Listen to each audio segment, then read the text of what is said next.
नमस्कार दोस्तों, स्वागत है आपका सिनेमा हंट में। केंद्रीय गृह मंत्री अमित शाह ने गुरुवार 30 जनवरी को कहा कि दिल्ली विधानसभा चुनाव में मुकाबला आतंकवादियों का सफाया और पाकिस्तान में सर्जिकल स्ट्राइक करने वाले प्रधानमंत्री नरेंद्र मोदी और शाहीन बाग समर्थन के बीच है।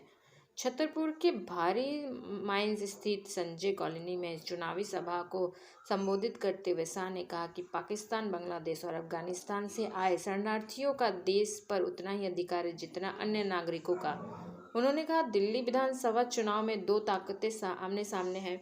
एक और प्रधानमंत्री नरेंद्र मोदी, जिन्होंने हवाई और सर्जिकल स्ट्राइक से पाकिस्तान में आतंकवादियों का सफाया किया, और दूसरी ओर वे जो शाहीन बाग का समर्थन कर रहे हैं।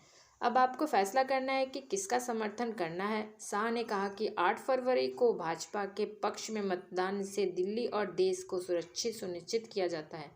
उल्लेखनीय है कि दक्षिण पूर्वी दिल्ली स्थित शाहीन बाग देश में संशोधित नागरिकता कानून के खिलाफ हो रहे प्रदर्शनों के केंद्र के रूप में उभरा है, जहां पिछले साल दिसंबर के मध्य से ही बड़ी संख्या में महिलाएं प्रदर्शन कर रही हैं।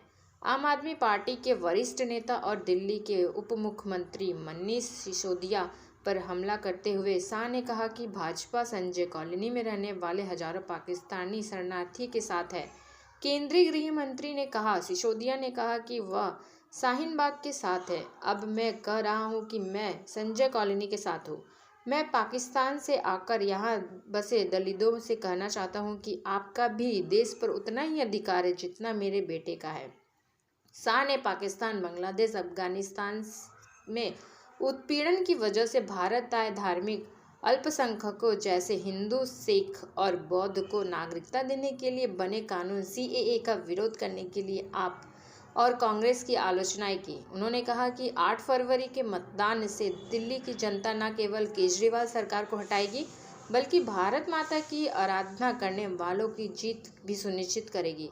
शाह ने कहा, यह न केवल केजरीवाल सरकार को बदलेगी, बल्कि यह विचारधारा को भी हराएगी। दिल्ली में भाजपा सरकार बनने से भारत माता की पूजा करने वाली विचारधारा भी सुरक्षित होगी।